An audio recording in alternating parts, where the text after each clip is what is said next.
পঞ্চম শ্রেণীর প্রিয় শিক্ষার্থীবৃন্দ, অনলাইন ক্লাসে আদর্শ শিশু বিদ্যালয়ের নেত্রকোনার পক্ষ থেকে তোমাদেরকে জানাই স্বাগত। আশা করি করোনা সময়ে তোমরা ভালো, সুস্থ, সুন্দর এবং নিরাপদে আছো।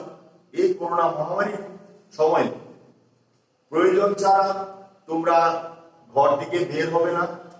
আর যদি বের হতেই হয় তবে অবশ্যই মাস্ক ব্যবহার করবে, পিতামাতার কথা মেনে চলবে, আমাদের অনলাইন ক্লাস নিয়মিত দেখবে এবং প্রয়োজনে আমাদের সাথে মোবাইলে যোগাযোগ করবে। আমরা তোমাদেরকে সার্বিকভাবে সহযোগিতা করব।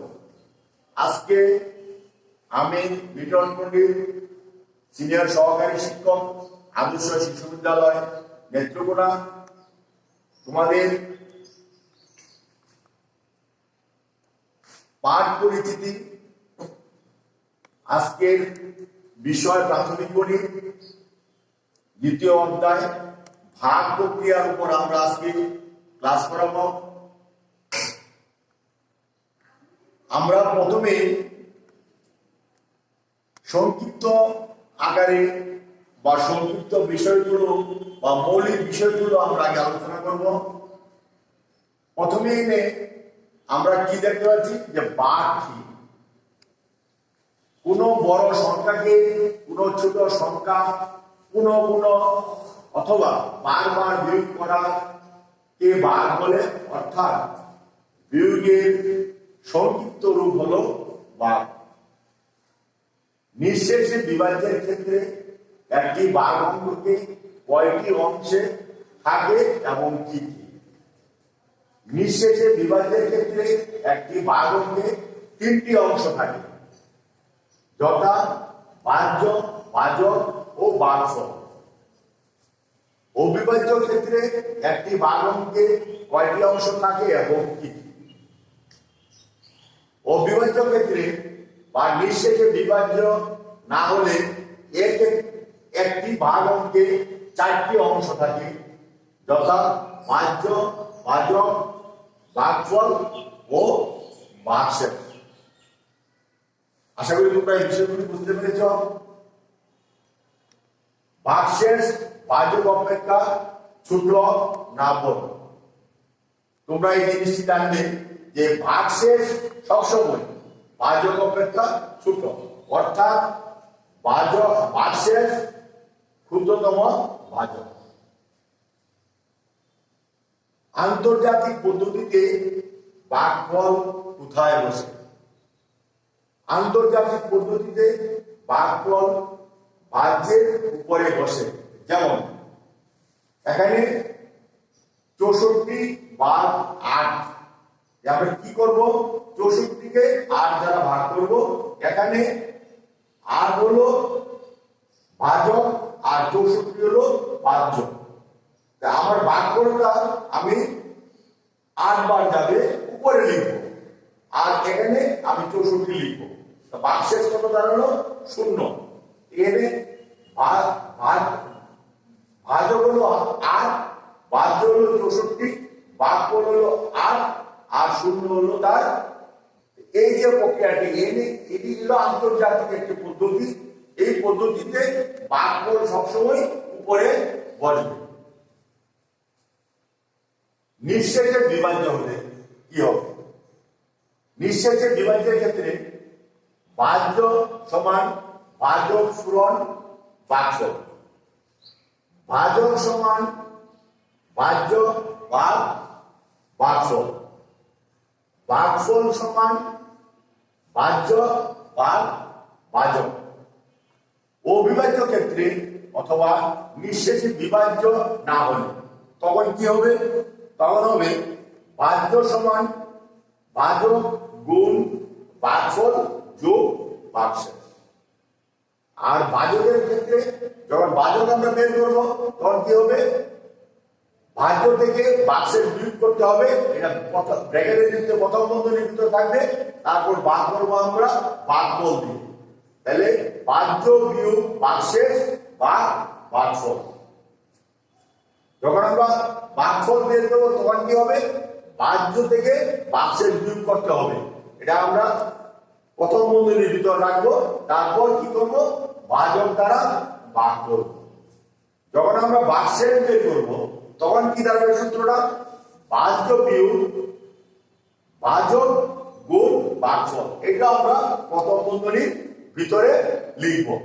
এই জিনিসটি মনে রাখবে, এখানে কোথায় প্রথম বন্ধনী আছে এটা তোমাদের মনে রাখতে হবে। যেখানে প্রথম বন্ধনী আছে সেখানে অবশ্যই তোমরা প্রথম বন্ধনী ব্যবহার করবে। তারপর দেখো, বাহ্য শূন্য হলে ভাগফল কি হয়। একটা জিনিস মনে রাখবে, বাহ্য যখনই শূন্য হবে ভাগফল সবসময় শূন্য হবে। অবশ্যই মনে রাখবে যে বাহ্য শূন্য হলে ভাগফল সবসময় শূন্য হবে। এখানে কি আমরা ভাগাঙ্ক তোমাদেরকে দেখাচ্ছি, এটি সংক্ষিপ্ত রূপ। এই যে 4970 ভাগ 100, এখানে দুইটি শূন্য রয়েছে। 100 লিখতে দুইটি শূন্য ব্যবহার করা হয়। সুতরাং ডান দিক থেকে দুইটি গড় মানে দুই অঙ্ক তার ভাগফল হবে। এই 49 হলো ভাগফল, আর ডান দিকে যে দ্বিতীয় দুইটি অঙ্ক থাকবে সেটি হবে তার ভাগশেষ। তাহলে ভাগফল কত, 49, ভাগশেষ হলো 70। তোমরা তোমাদের বাড়ির কাজ করবে, তোমাদের অনুশীলনীতে দেখবে যে এই অঙ্কগুলো রয়েছে। 2810 ভাগ 10 ক 85,200 ভাগ 100, তারপর 54,826 ভাগ 100। এই অঙ্কগুলো তোমরা বাড়ির খাতায় বাড়ির কাছে করবে। পরে একটি অনুশীলনী থেকে একটি অঙ্ক করবে, সেটি হলো এই আমরা দেখাচ্ছি তোমাদেরকে অনুশীলনীর দ্বিতীয় পৃষ্ঠা 11। একটি ডাকের অঙ্ক রয়েছে, সেই ডাকের অঙ্কটি তোমরা লক্ষ্য করো। অঙ্কটি কি, কোন বাড়িতে 98,000 গ্রাম চাল আছে, তাদের যদি প্রতিদিন 650 গ্রাম চাল লাগে তবে কততম দিনে চাল শেষ হবে। এই দিন উত্তর বের করতে হবে ক্রমবাচক সংখ্যার মধ্য দিয়ে। প্রথমে আমরা এটি কি দেখবো, যে বাড়িতে চাল কতটুকু আছে, যে 98,000 গ্রাম চাল রয়েছে। প্রতিদিন চাল কতটুকু লাগে, 650 গ্রাম চাল লাগে।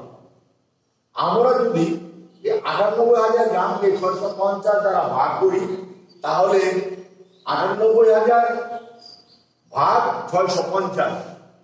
এখানে আমরা আন্তর্জাতিক পদ্ধতিতে ভাগটি করেছি। প্রথম 650 একবার যাবে, তারপরে বিয়োগ করলে থাকবে 33, 330। পরে আমরা একটি শূন্য আনবো, তারপর যাবে 5 বার। এখানে 330 রয়েছে, আমরা একটি শূন্য নিচে আনলাম।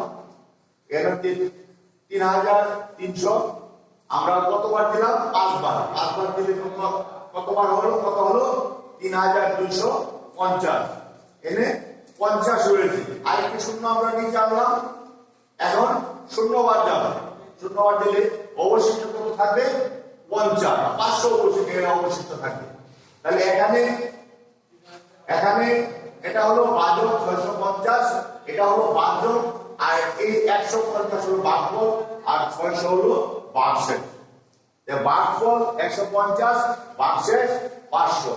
তার মানে 500 গ্রাম চাল অবশিষ্ট রয়েছে। 150তম দিনে খাওয়ার পরও 50 গ্রাম চাল অবশিষ্ট থাকে। আশা করি তোমরা এই জায়গাটা বুঝতে পেরেছো যে এই 500 গ্রাম চাল অবশিষ্ট রয়েছে। তাহলে আমার 150 দিন খাওয়ার পর আরো 500 গ্রাম চাল অবশিষ্ট রয়েছে। এই 500 গ্রাম চাল আরেকদিন তারা খেতে পারবে। তাহলে 150 যোগ 1 সমান 151। 151তম দিনে চাল শেষ হবে। তাহলে উত্তরটা কি দাঁড়ালো? 151তম দিন। এখানে 151তম দিনে আমার এই 98,000 গ্রাম চাল শেষ হবে। দেখো তোমরা তোমাদের বইয়ের অনুশীলনীতে 6 নম্বর একটি অঙ্ক রয়েছে। এই অঙ্কটি একটি কোম্পানির ব্যবসায় 95,200 টাকা লাভ হলো এবং তার কর্মচারীদের মধ্যে সমান ভাগে ভাগ করে দেওয়ার সিদ্ধান্ত হলো। যদি প্রত্যেক কর্মচারী 800 টাকা করে পান তাহলে কর্মচারীর সংখ্যা কত? তোমরা একটা জিনিস বুঝতে পারছো যে কর্মচারীদের মধ্যে সমান ভাগে সমস্ত টাকাটা, যে টাকাটা উপার্জন হয়েছে বা লাভ হয়েছে, সেই টাকাটা সকল কর্মচারীর মধ্যে সমান ভাগে ভাগ করে দেওয়া হবে। তোমরা দেখতে পাচ্ছ যে এই দাগের অঙ্ক করার সময় অবশ্যই সমাধান শব্দটি তোমরা ব্যবহার করবে। একটু মনে রাখবে যে কোম্পানির ব্যবসার লাভ হলো কত টাকা? 95,200 টাকা। প্রত্যেক কর্মচারী পাবে 800 টাকা করে। আমরা যদি 95,200 টাকাকে 800 দ্বারা ভাগ করি তাহলে 95,200 ভাগ 800। এখানে আমরা আন্তর্জাতিক পদ্ধতিতে এই ভাগটি আমরা করছি। একবার গেছে, একবার দিলাম আমরা, তাহলে কত হলো? 152 অবশিষ্ট হলো, তারপর একটি শূন্য হলো, তারপর আবার একবার, তারপর 720 অবশিষ্ট হলো, আবার একটি শূন্য হলো, তারপর 9 বার দেওয়ার পর ভাগশেষ কত হলো? শূন্য হলো। অর্থাৎ এখানে ভাগঅঙ্কটি বিভাজ্য হয়েছে, এখানে কোনো ভাগশেষ নেই। তাহলে ভাগফল কত হলো? 119। যে কর্মচারী সংখ্যা মানে 119। অর্থাৎ আমরা 119 জন কর্মচারীর মধ্যে আমরা সমস্ত টাকা সমান ভাগে ভাগ করে দিতে পারবো। তোমরা বাড়িতে কাজ করবে 10 পৃষ্ঠায় 1 নম্বর অঙ্ক, 2 নম্বর, তারপরে 11 পৃষ্ঠায় 7 নম্বর অঙ্ক। যে ক্লাসটি তোমাদেরকে করালাম আশা করি তোমরা সমস্ত ক্লাসটি সুন্দরভাবে বুঝতে পেরেছ। পরিশেষে তোমাদের সুস্থ সুন্দর জীবন এবং সফলতা কামনা করছি। তোমরা বাড়িতে থেকেই বিদ্যালয়ের সিলেবাস অনুযায়ী পড়াশোনা করবে, সময় মতো বাড়ির কাজ তৈরি করে স্কুলে পাঠাবে। যে কোনো প্রয়োজনে আমাদের শিক্ষককে সাথে মোবাইলে যোগাযোগ রাখবে। তোমাদেরকে সহযোগিতা করাই আমাদের অনলাইন ক্লাসের মূল লক্ষ্য। সবাইকে ধন্যবাদ জানিয়ে আজকের ক্লাস আমি এখানেই সমাপ্তি করছি।